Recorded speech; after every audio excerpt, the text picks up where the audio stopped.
Marte might be taking over the hot corner. Candelario's bat still leaving a lot to be desired, and he has currently lost the job. And Austin Wynns just won't stop hitting. So what happens when Tyler Stephenson returns from his rehab stint? And don't look now, but the Reds offense is officially hot. We've got all that and more right here on Reds Access.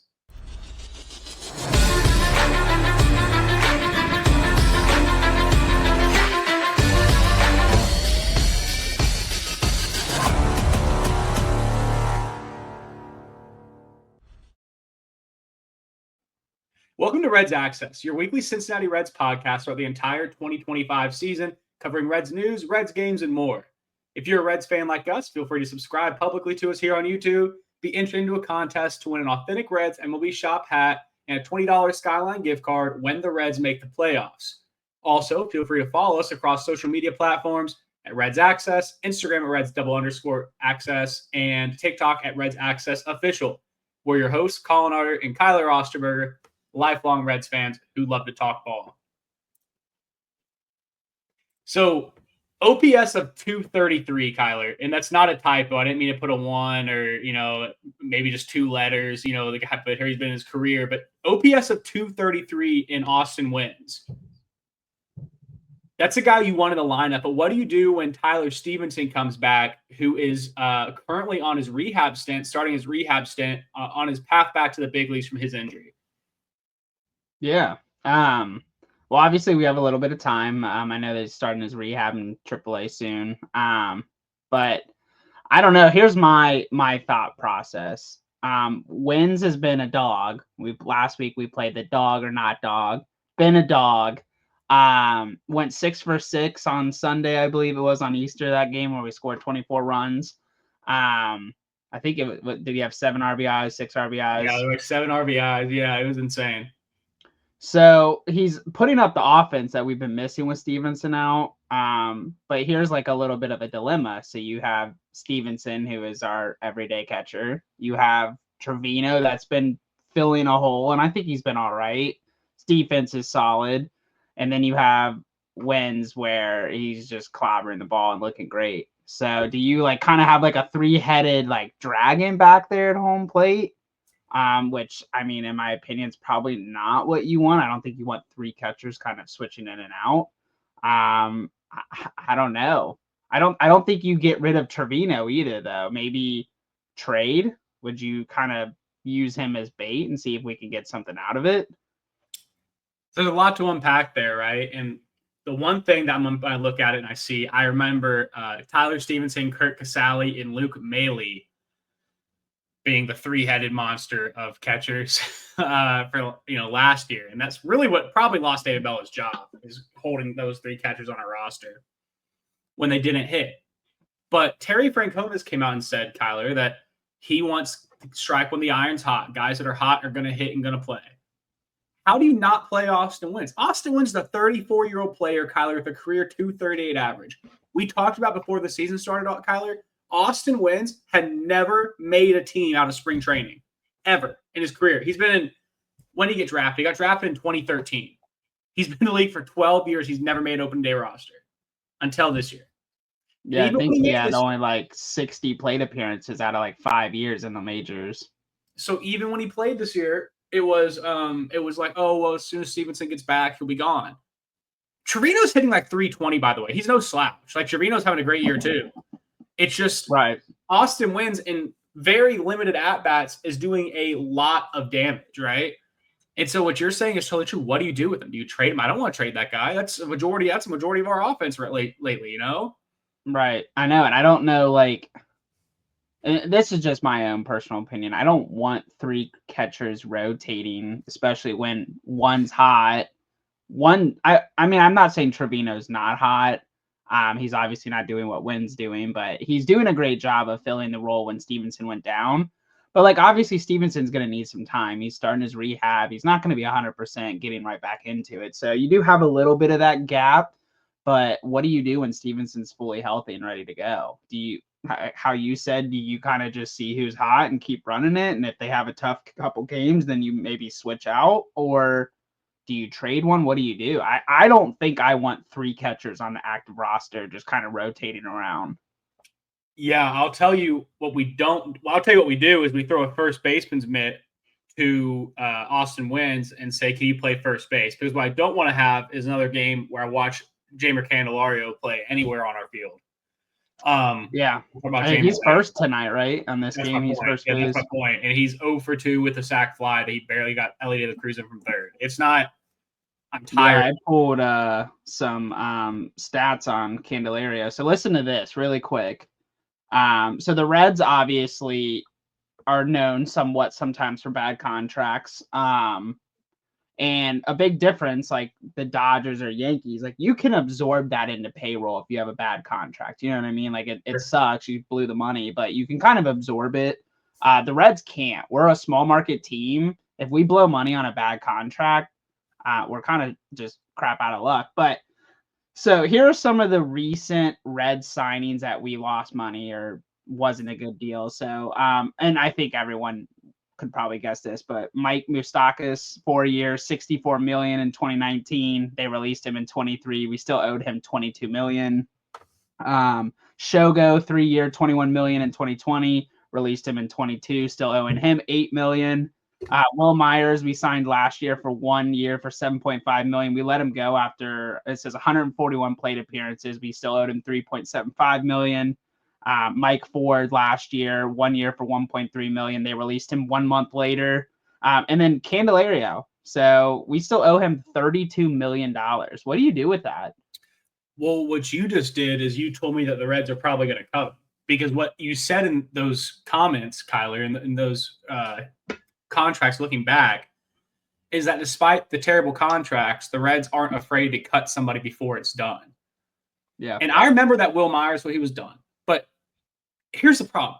Mike Moustakas, I didn't like for the person or the player. By all accounts, Jeimer Candelario is a great guy. I want him to succeed. But, dude, it's just not working out, man. Just move on. Just because he's taking a roster spot from guys that we're going to have guys coming back, like in Stephenson, that you're taking. Not only are you taking a roster spot from, you're taking at-bats from. Right, but do you think like almost Cincinnati's embarrassed to move him to AAA because of the contract? Like it's like They we wouldn't. spent He all doesn't this have options. money.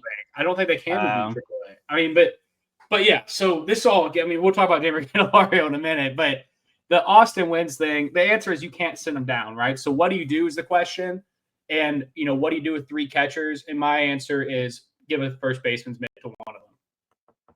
It's a good idea. Because who do we have playing there now? I don't think Strand showed he should be in the major league, so he figures it out. Steer is first base, DH.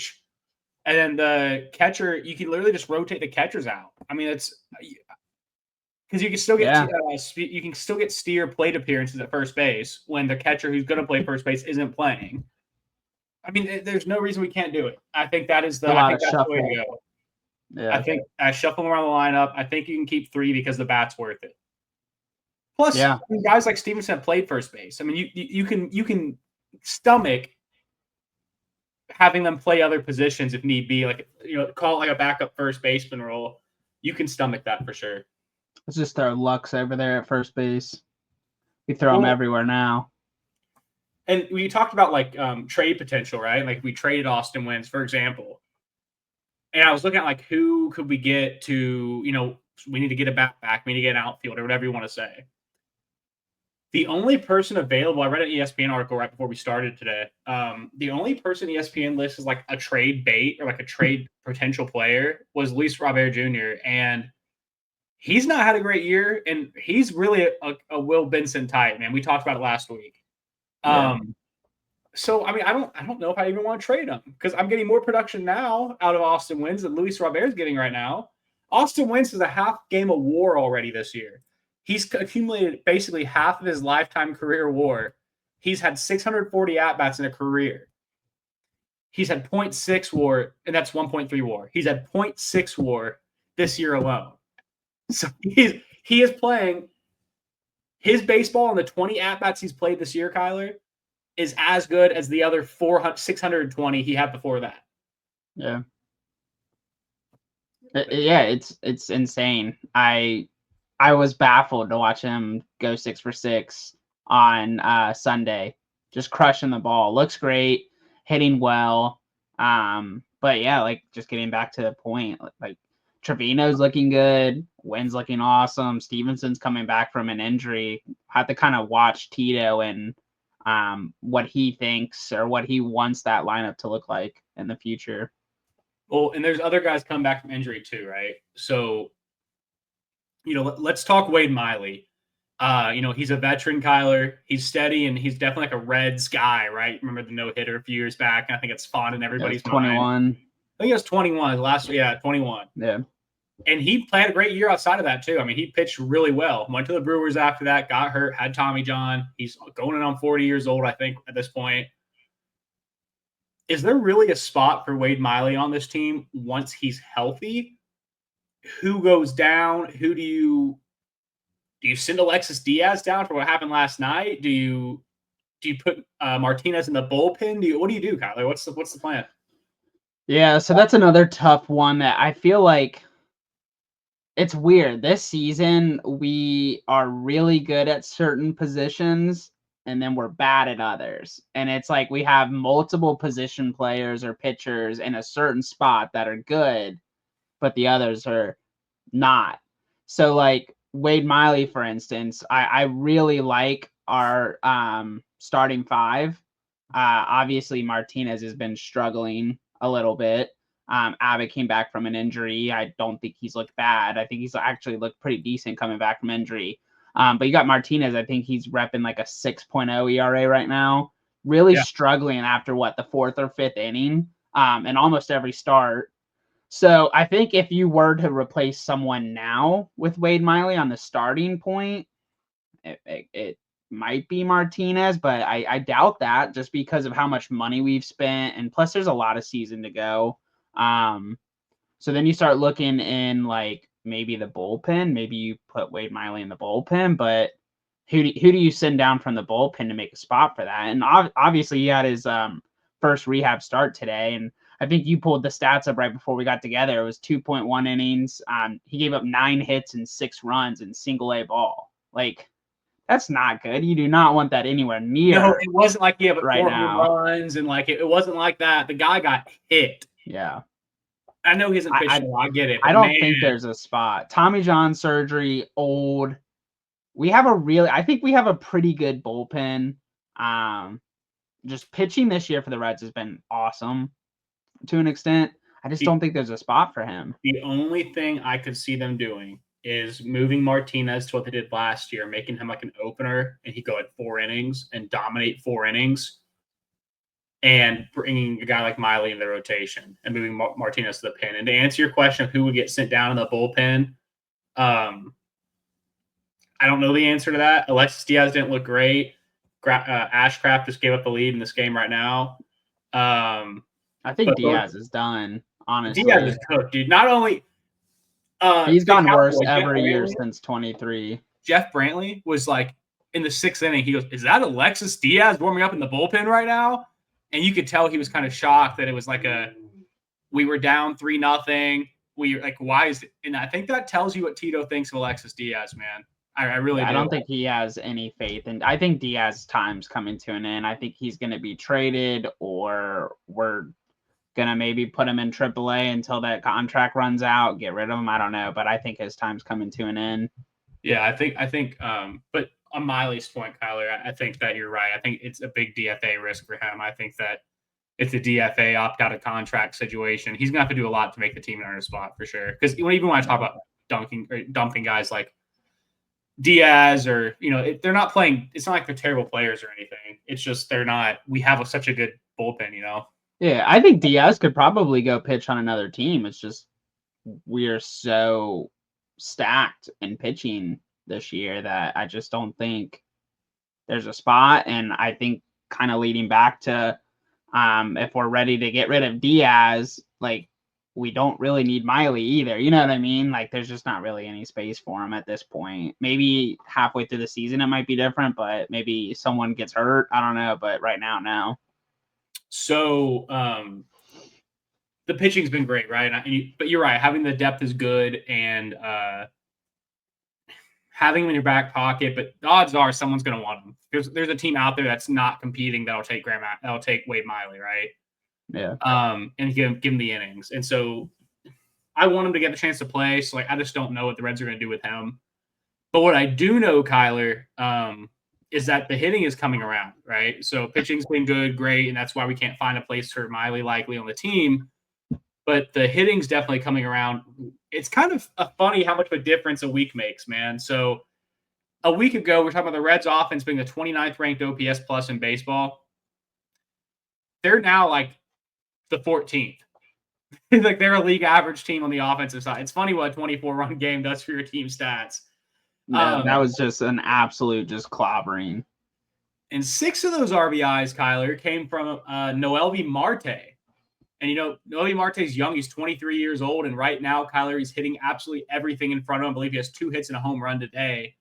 Yeah, home run was at 116, I think, 0.7 miles per hour. It's the like hardest hit home run. Yep. Yeah. Who was the other one? Was it Schwarber?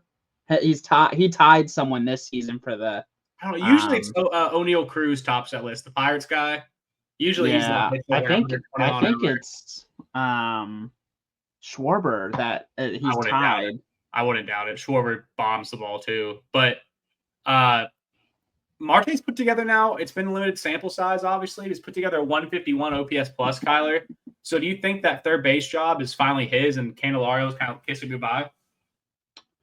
That's what it looks like. I mean, Candelario kind of washed that spot away, and now he's at first, and he's still not doing well hitting. And I don't know. I honestly, it's at this point, it's kind of just give the job to the next guy. And we've kind of talked about this over the weeks. Like, what is the idea at third with Candelario and Marte? And I think it's just time to give Marte that chance. And he's obviously looking good. So let's keep it rolling. Hopefully we can just keep seeing him play like this.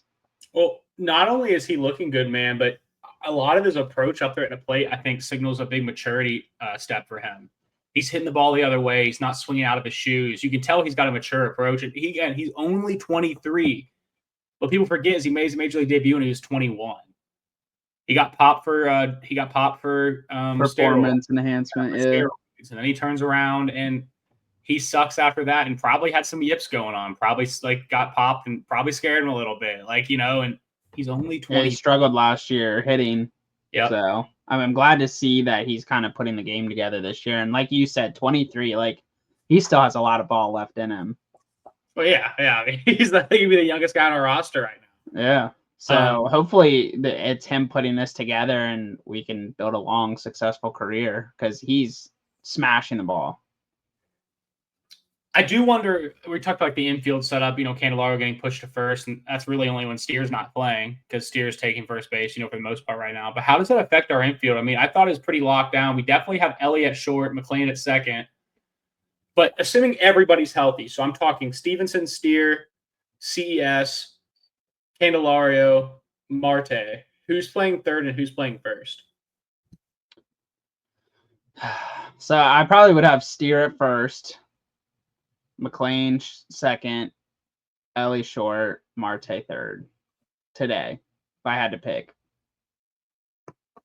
I probably would too. I mean, all healthy. Stephenson catcher. Probably Wynns as DH right now. Yep. Get that plate appearances, build that offense. You kind of probably will still switch Trevino in and out with Stephenson on day to day. Maybe Wynn gets some stuff behind plate, but I mean, I think you got to keep Wynns in the lineup. And when Stephenson's back, that might just be DH. I know we're going back to the Wynns thing, but do you remember it was like 4 games into the season, they had an interview with Austin Wynns, like post on Twitter or something, and he was like, "We've got the guys to make a run this year. We're a great team. We know it. And there are people commenting, "Who is we, bro? Like, who are you? Like, what's And I think I commented on that post. I said something like, "Love to see this, but he won't be on the team in May." Like, because true, I mean, he should have been on like I'm glad he feels this way, but he's not going to be on the team. But he's on his proving everyone wrong tour. This is like his you've never given me a shot, and I'm going to prove you wrong kind of thing. By the way, it's not soft contact either, right? It's been very very strong contact. I just checked. Jeimer Candelario's 0 for 4 today, Kylie. So we gotta. Speaking of guys, What's new? Yeah, man. I hope they do cut him, man. I hope a team gets him. And I want to just bring up Austin Wynns, Kyler. I was saying that he is not he's not been like poor. I'm looking at his StatCast, his Baseball Savant StatCast stuff here. His average exit velocity is almost 95 miles an hour. He is in the 100th percentile, Kyler, and expected batting average, slugging, hard hit, sweet spot, and chase rate. He's in like the 100th percentile. He is setting the mark of where, dude, he's a dog. Yeah, it's like I seriously don't think a single person would have it. If you could have put money on any player to be the best hitter on the team right now, like let's say the first month of baseball, who do you think is going to be the best hitter on the Reds team? There's not a single person here that would say it would have been Wynns.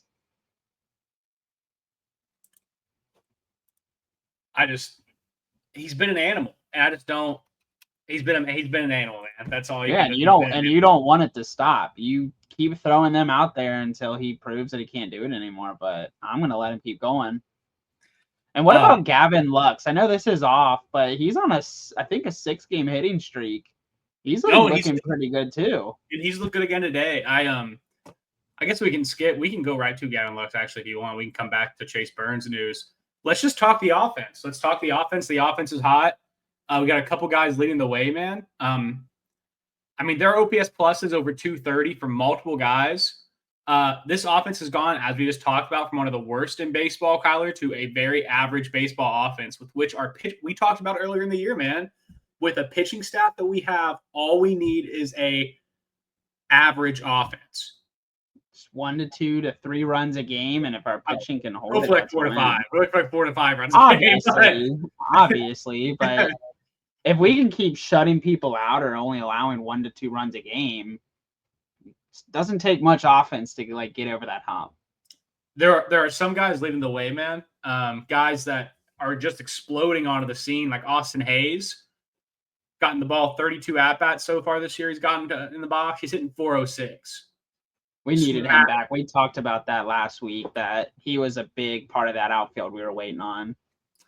Huge. And you could tell he was just so excited back in that game, dude. He came in and he was swinging the bat. Like, you just tell he was ready to play. Yeah. We talked about Hayes. Marte comes up. He's contributing right away. Jose Trevino contributing right away. Which is crazy because Trevino's not a hitter. Like, never been a hitter either. He's typically like 220, just singles, gets on base, but he's been looking decent. Like you said, what is his average so far? Like 320 this year? I think it's like 328. I think it's like 328. He or 292 now. He went over 4 yesterday, it looks like. But so my coworker was like, Jose Trevino's a dog. He's a great hitter. He's this and that. And I was like, no, he's not. He's a 300 hitter. Look at last year. I pulled this up and I was like, he hit 215 last year. Like, what yeah. And he's just like, defense. Right, exactly. And that's why we got him, not to hit, right? Just play defense. But if he's going to hit 280, 290, that's a great asset. So he's producing. It's the additions. Gavin Lux is now hitting he's hitting 315 this year. And he's normally not hot until the second half of a season, typically, from 100%, right. And he's maintaining the same numbers that he did at the end of last year. 1, which is huge. 2, Kyler, he had a really poor start to the year. I think all the announcers, broadcasters were talking about it. They're like, oh, he's putting together good at-bats. But that's announcer jargon, dude. When I hear that, he's putting together good at-bats, he's just not getting hits, that just means he's not hitting. Yeah. By God, did Gavin Lux put it together, and he's putting together a season now. I mean, a season. First of all, this is what you like to see, though, especially with people like that we acquired, like trading India and stuff like that. These players coming in and the off-season signings, like this is what we want to happen. We want these guys to get in here and mesh well, build chemistry, and play well. 100%. And he's striking out, like 25% or so, but he's walking like 15%, which is also a massive, massive thing for the Reds. Having a guy walk at 12%, 13% is huge, man, to get base runners on. especially in front of Austin Hayes, or even, I mean, you hate to say in front of Candelario, that's what's going on right now. But Yeah. hopefully when Candelario gets off this team, man, that's a huge benefit for this team. I don't think he belongs in the cleanup spot, but I think it's a huge benefit for the team. Dude, I'm about to throw Marte in that cleanup spot if I was going to build a lineup together right now. You're not wrong. He's hitting the crap out of the ball too. But do you think it's just like lineup balance, getting guys back healthy? Do you think it's like the approach of the play earlier on? A lot of the guys, man, I know you were seeing it too.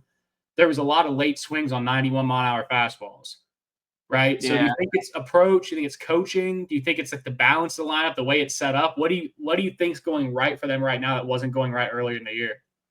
Yeah, well, obviously injuries.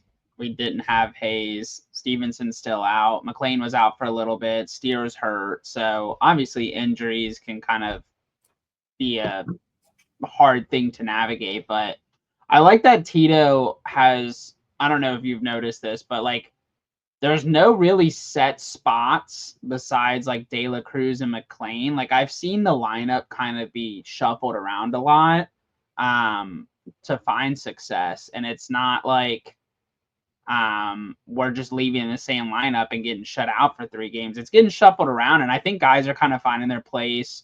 I think we're a month into baseball almost, so I think guys are starting to find their rhythm. So yeah, it's just kind of maybe a little bit of everything, like injuries, people coming back, Tito messing with the lineup, guys getting comfortable. It's just kind of everything meshing together at one. I think that's the most exciting thing, man, is that we're getting a month into the year, like you said, and you're seeing guys play the way they're going to play this season. That's the most exciting part, is that you're seeing guys play the way they are going to play. Yeah, and I feel like the Reds have typically been a slow starting team, and we always are trying to dig out of the hole we started with. If we can leave this month at 500, I feel very positive about this team. Yeah. Getting Stephenson back next week, potentially 2 weeks from now, I feel very, very positive about this team. When Stephenson gets back, somebody has to go down, and I'm telling you right now, it is either going to be Jeimer Candelario getting DFA'd or Austin Wynns getting DFA'd. And I will tell you, the backlash, Kyler, on Red social media, if Austin Hayes gets DFA'd to leave a spot in the team for Jeimer Candelario is going to be insane. Yeah. I wouldn't put it past us, though, but yeah. I wouldn't either because the front office is making the decisions. But I did see it reported that Francona does have full control of the lineup, which David Bell did not have. Francona, part of him coming in was he has full control of the lineup and who plays, which is neat. That's definitely them giving him some. Well, yeah, but you definitely want someone like Tito to have full. He's down in those trenches every day. You know what I mean? Like he's seen what's going on. He's seen who looks good and BP and stuff like that. So I think it's probably a smart idea to give him that full reign. I hope it's. I've not seen Tito do anything like a masterclass of managing yet, and so I hope that's. I hope.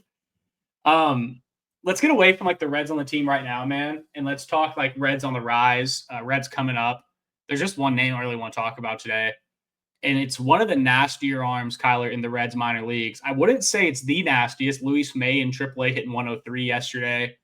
But one of the nastiest. Did you see on him in AAA ball the people to throw over 100 miles per hour? He's like the first 12 spots.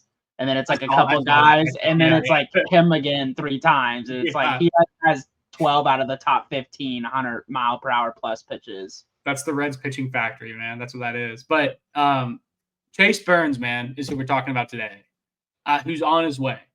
And he's looking to take the Rhett Lauder path. He threw 3 starts. He's in AA. He'll throw 3, 4, 5 starts. Probably skip AAA altogether, Kyler. And I believe Chase Burns is now projected, Kyler, to be on the team by late summer. I mean, we're talking this could be a quick turnaround. Does him pushing the walls down, breaking the walls down, getting to Cincinnati, man, and joining the team, does that turn us into a playoff team, or does adding another arm really not do it? I don't see. That's a tough spot to be in because we kind of already discussed like how the strength of our pitching staff has been. Mm-hmm. But like you said, like the Reds factory, we just produce pitchers. We get them, we draft them, we develop them, And it's what we're almost known for is like prospects, especially pitching. But I don't know. It seems like they're kind of gearing up for that playoff push. And getting back to how we were kind of discussing with the like 3 catchers, it seems like Tito's going to throw whoever is looking good, playing good on the mound. And I don't think anyone really on this team has a spot locked down. I think everyone's job is basically up. Besides, obviously, there's a couple like De La Cruz and Green. I don't think that's ever going to go anywhere unless they're horribly like playing for the season. But it seems like we're kind of stacking up and getting ready to like make that playoff push. Yeah, What are I your guess thoughts? my thoughts, man, is just that I don't know if there's room. Like you said, Tito's thing is getting guys on the field when they're playing, right? It's like if he's going to be with the team, he's going to get them there. But a guy that throws 102 might benefit us in the back end of the bullpen. And you're not bringing up Chase Burns and throwing him in the bullpen. Or maybe you do because you throw an inning cap on him, right? I mean, my thought would be Abbott. Most likely Abbott would probably maybe move to bullpen, maybe go to AAA, but I just don't think Abbott's a bullpen arm. He throws 91, 5 different pitches. That's not a guy that succeeds in the bullpen, man. Yeah. But I'm right there with you. There's really no room for him, but if he's gonna perform, like I don't want you to like sit in AA. You know what I mean? yeah, well, but the other question is, like I said, does it actually make you a better team to have him on the team? Is the issue the hitting or the pitching? And just bringing up Chase Burns and rushing him to the league to try to, tip the scale on the pitching side, which is already a good pitching team, does that benefit anything when you need hitters? Or do you look at Chase Burns and say, we have a guy that's ready to go. What can we have get Nick for Martinez on a 1-year contract. Let's eat half this contract, ship him off somewhere else, grab a bat. So give Nick Martinez an $18 million to a team and get a bat and put Burns in his place. That would be probably the only thing the Reds could do to get Burns actually making an impact this year. Yeah, but what's going on with Louder? I still haven't seen anything on him either. Still battling an injury? There's still nothing, man. There's just probably, yes. That's not good news, right? But it's not, I mean, I don't know what it could be because they're not getting him under the knife. So he's not having surgery. So I don't know. I have no clue what is going on with Louder to answer your question. Yeah, we're one of those just like we have really good depth in pitching, and like you said, like what do you do with that? But I kind of like your idea about the Martinez. It sucks to have to pay like half that contract and ship him somewhere, but that might be that or Abbott goes to AAA. But I just don't like that idea either because I feel like Abbott has shown his worth, and like we've talked about how he's crafty, like. He doesn't deserve to be in AAA. You know what I mean? Like, I think he is a major league pitcher. So I don't know. Maybe the Martinez is the best idea is get him out of here and put Burns in that spot. My only thing is I think we're paying Martinez like $28.75 million or something this year. It's for his qualifying contract. It's a large number. It's almost $30 million right now. I think he's a benefit on the team and his position. I don't think he's a bad player at all. But I think Martinez is 34 years old, and there's a guy that has more upside than Martinez.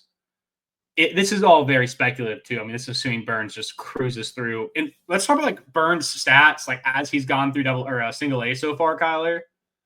He's been kind of crazy. So he had 3 starts, 11 2/3 innings. He did walk 5 hitters. He gave up 2 home runs. But he struck out 20. He struck out 20 in 11 2/3 innings. That's insane. He's nasty. And people know he's been nasty. They've known he's been nasty. People have been comparing Chase Burns and Paul Skeens. They're both in college, Kyler. So, of course, Paul Skeens came out of LSU and Burns came out of Wake Forest, which is that's where Rhett Louder came from. Yeah. Wake Forest is a powerhouse. They both have similar fastballs. Burns doesn't have the developed off-speed stuff like Paul Skeens' splinker. He called, the splinker, whatever it is. Yeah. But they're both really strong pitching prospects with this raw power, man. I think they're both similar in profiles and they're similar in the numbers they'll put up. Again, I don't think that Burns has that out pitch like Paul Skeens does. But I also don't think anyone needs Chase Burns to be a one starter because we have Hunter Green. Right. But he profiles very similarly. Overpowering guy, throws strikes. Both of them throw a lot of strikes. Yeah. I think they're very similar players, man. I like that you brought that up too. Really quick side note. I know I've been jumping everywhere, but you reminded me. I think that's a part of Diaz's downfall.